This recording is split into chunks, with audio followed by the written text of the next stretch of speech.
价格行为交易我知所见，大家好，这是与众不同。那么现在呢，我们对上证综合指数、券商 ETF 以及科创50进行一个复盘分析，看看它下周可能会怎么走。那么这一周来说，上证综合指数那可是非常有意思，先是破了3000点之后再次站回，那它到底是继续往上还是往下呢？那我们今天就来讨论一下这个话题。那如果看月线，那今天也就是本月的最后一日，那我们看看月线它收的怎么样？如果你单看这个月的月线，它确实并不如上个月来的那么强劲，因为你在这里可以看到一个非常小的略带十字星的一个 K 线，那么它的实体非常小，而且它整个量能也非常小。但是有个好的地方来看，它就是重新站回了这个月线级别的长期趋势线，它一个假破后又站回了，但是在我看来，它并不能说明什么问题，因为如果你看这条 K 线，也就是我现在画一个上升趋势线，因为你可以很明显的看到，如果你不看后面的走势，当时确实也有了一个假跌破站回之后，磨了几个月之后又开启了一段下跌，那它到底是上还是下呢？其实我也不知道，但是做交易并不是这么去做的，你需要了解自己做的到底是哪一个周期的交易。也就是说，你现在问我月线级别到底是往上往下，那根本看不出什么问题来，因为它给的 K 线并不多，它并没有给你足够的一个资讯让你来进行一个判断。那说了这么多，那我们进入周线级别。那么周线级别来看，那确实有点意思。那你说它强吧，它确实收了一个非常长的下影，把前方的多个低点的流动性通通拿掉。那目前来看，它是一个十字星，而且是实体非常小。那这里来看呢，多空双方非常均衡，但是我也留意到了一个地方，也就是它并没有收线，它依然是收在了上一周的实体下方。那你说它非常强势，我并不这么认为。那如果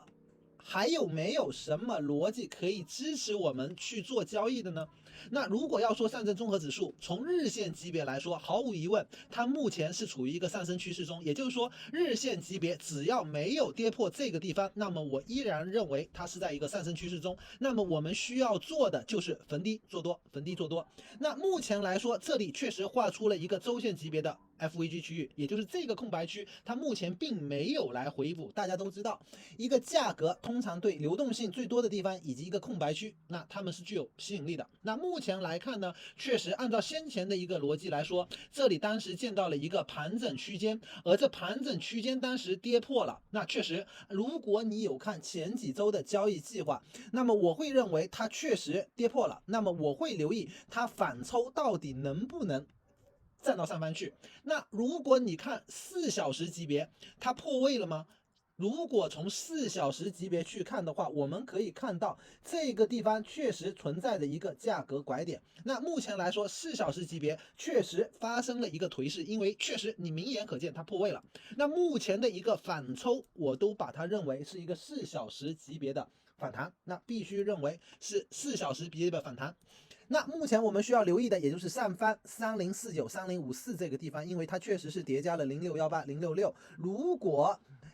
从流动性观察的角度来说，我会特别留意下一周它到底能不能站上3065.7964，因为如果你单看4小时级别的盘面，那这个地方确实是在0618、066上方，而且 FVG 内它确实存在着一定的流动性所在，那它到底会不会来呢？那这是我们需要留意的。那还是那句话，我多么希望它能够来到下方的 FVG， 拿了多个流动性之后，因为在这个地方如果你能进场，它确实存在着一定比较好的盈亏底，因为上面的目标位你可以看到3089，那下方止损也非常好设置。那这其实就是对上证综合指数的一个复盘分析。但是我们还有一个地方需要留意的是哪呢？也就是在大级别来看，你可以留意到上方有一个酷似平行顶的地方，虽然他当时认为夺取了流动性，但是他也不是没有一种可能，肉眼去看这个平行顶，它会不会再来拿一下而下破呢？这是我们非常非常需要留意的，因为从月线级别来看，它确实让我觉得，虽然它假跌破后重新站回了一个上升趋势线，但是这里的量能在我看来，它并不是那么有冲劲，而是开始犹豫了。那如果你一定要说一个偏见的话，我觉得它会不会有一种可能在这里进行一段盘整时间之后再选择方向呢？我觉得它确实有这么一个概率。那好了，那这其实就是对上证综合指数的一个复盘分析，也就是说我会特别留意这4小时级别的破位之后的反弹，它到底能不能站上0618、066，那继而去挑战上方3089的一个位置。那如果这边上去继续下破，那么我觉得来测试下方的概率就大了，那么到时候又会见到说3000点保卫战，3000点保卫战了。好了，那这就是对上证综合指数的一个复盘分析。那券商 ETF 呢？那我们看看它到底在做了什么东西。进入券商 ETF 的一个复盘，那券商 ETF 呢？如果你从日线级别来看，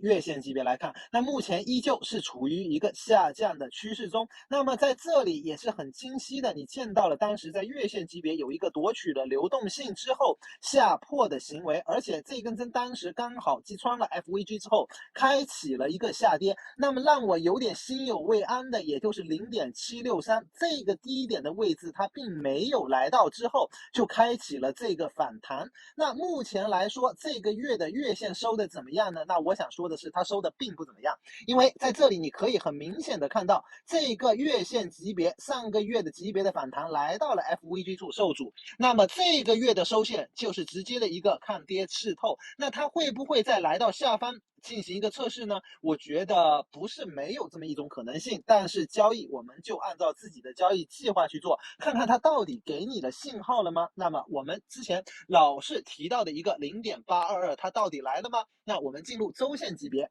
那么在周线级别，当时也认为这里这个黄色区域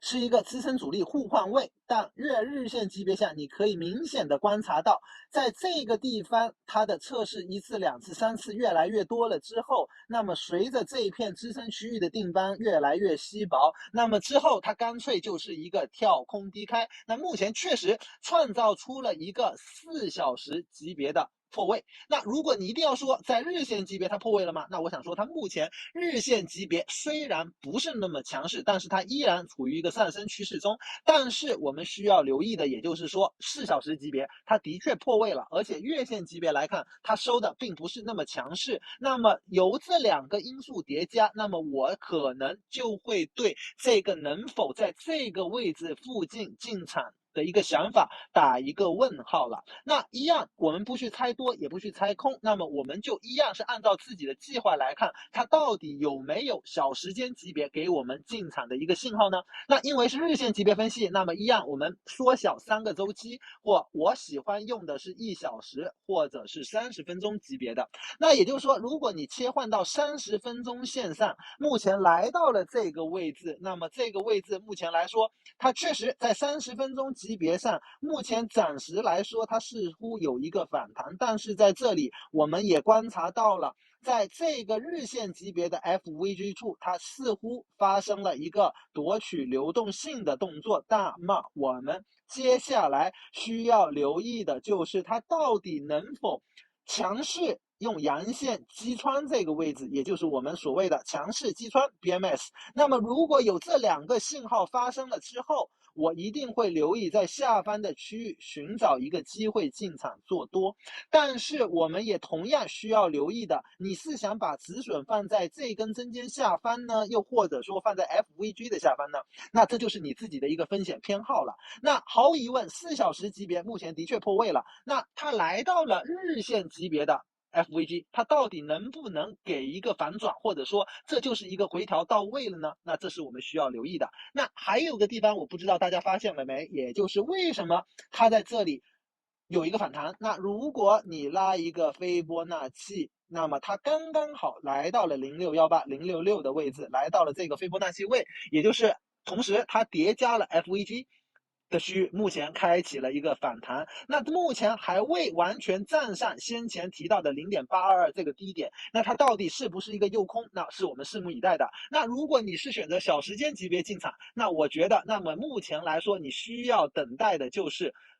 一个 BMS 信号之后，如果给你回调的机会，那么就把握住这个机会，设好止损，进行进场。那毫无疑问，当然上方的目前第一止盈位推保护在哪呢？当然黄色区域，因为它是先前的一个支撑阻力互换位。那你可以看到，在上方有多次盘整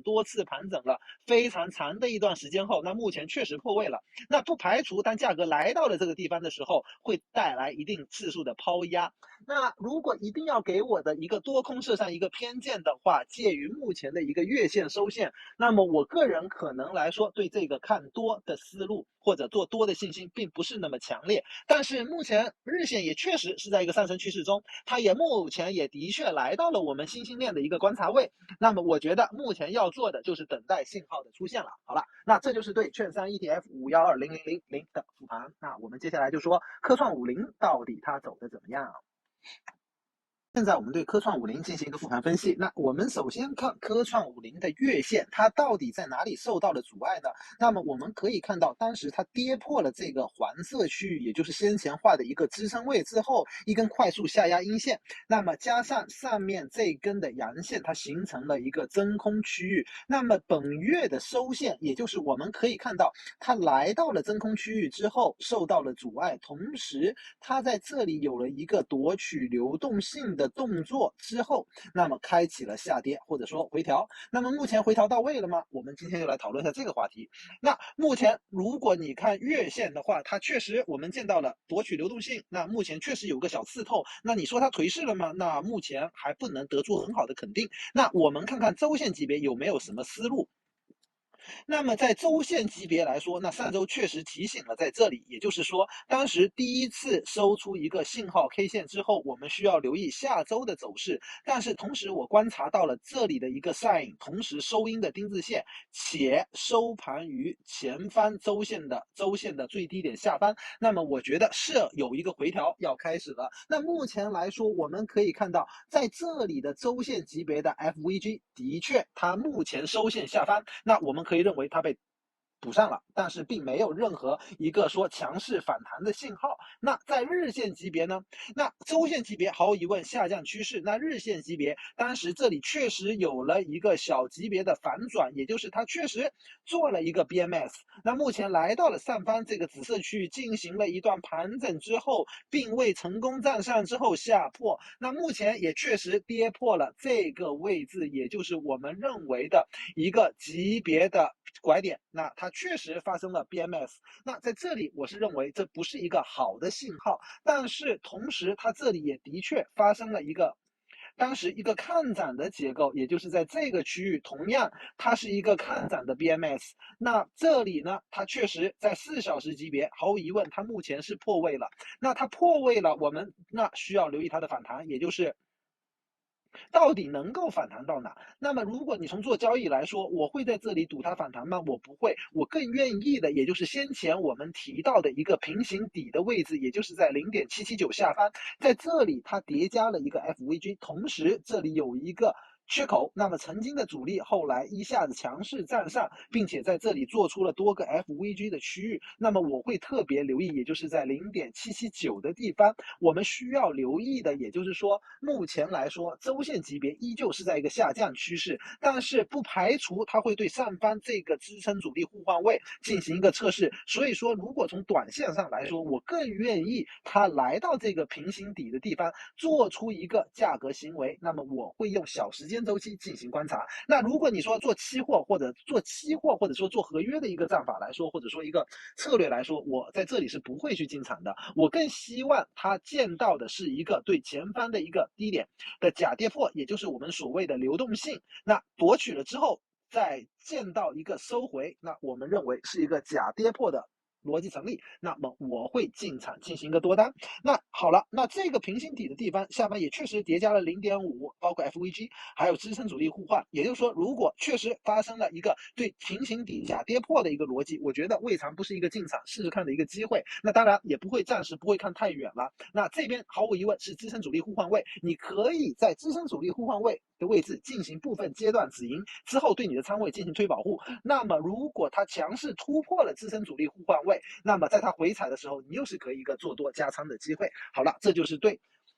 科创50的一个复盘分析。那么好了，拜拜，我们下周见。